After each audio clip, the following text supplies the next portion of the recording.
कुरुक्षेत्र के पिपली नजदीक गांव उमरी में दलित समाज सम्मान स्वाभिमान समारोह का आयोजन किया गया, जिसमें हरियाणा के पूर्व मुख्यमंत्री एवं केंद्रीय मंत्री मनोहर लाल ने मुख्य रूप से शिरकत की।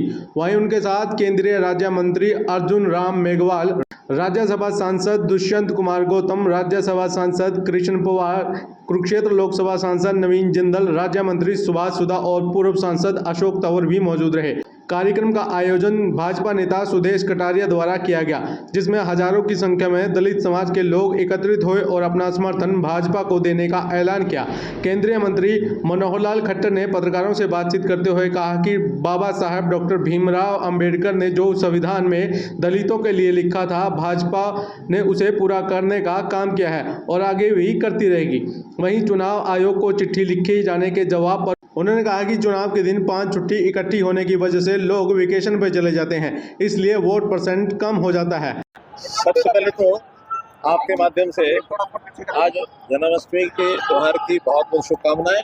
बाबा साहब अम्बेडकर जी को भी हम आज उनको याद किया, उनको भी अमर उनके रहने की कामना हमने की।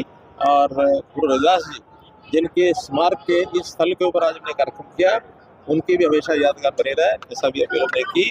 खास करके अनुसूचित जाति के समाज के लोग आज यहाँ एकत्र हुए और बहुत सी चीज़ें लेकर के, खास करके संविधान को लेकर के, आरक्षण को लेकर के कुछ चीज़ें स्पष्ट करना जरूरी थी।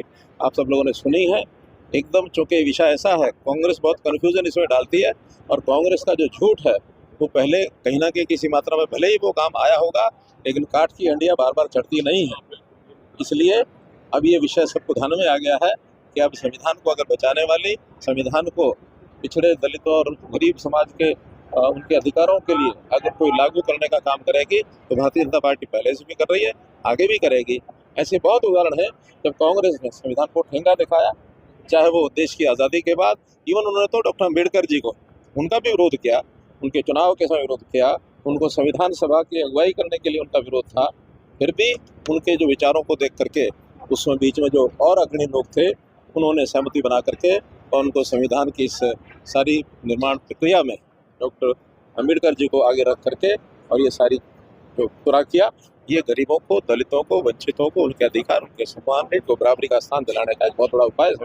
तो पहले आपको बताया कि हो सकता है कुछ लोगों को इसका प्रभाव हुआ होगा, लेकिन काठ की हंडियाँ बार बार चढ़ती नहीं है और वो तो चाहें उनकी मर्जी चले तो दलित समाज को, पिछड़े समाज को वोट भी ना डालने दें। हम तो हमेशा मताधिकार अधिक से अधिक कैसे हो, कैसे लोग अपने राइट ऑफ फ्रेंचाइजी का, वोट का उपयोग करें। अभी जैसे हम देख रहे हैं कि चुनाव की तिथि को लेकर के लगातार 4 छुट्टियां आगे पीछे पड़ रही हैं और 4 छुट्टियों में 1 छुट्टी लेने के बाद 5 छुट्टियां हो जाती हैं। बहुत बड़ा ये विषय है कि बहुत से लोग वोट के महत्व को कम समझते हुए घूमने निकल जाते हैं, बाहर चले जाते हैं। तो हमने यही कहा कि वोट परसेंटेज ज़्यादा से ज़्यादा हो। हमने अपनी पार्टी की बात नहीं कही, हमने एडल्ट फ्रेंचाइज की संविधान की एक जो मर्यादा है या संविधान की जो एक जो इच्छा है लोगों को वोट डालने के लिए जो प्रेरणा दी गई है, उसको पूरा करने के लिए हमने आह्वान किया और वो इसका भी विरोध कर रहे हैं।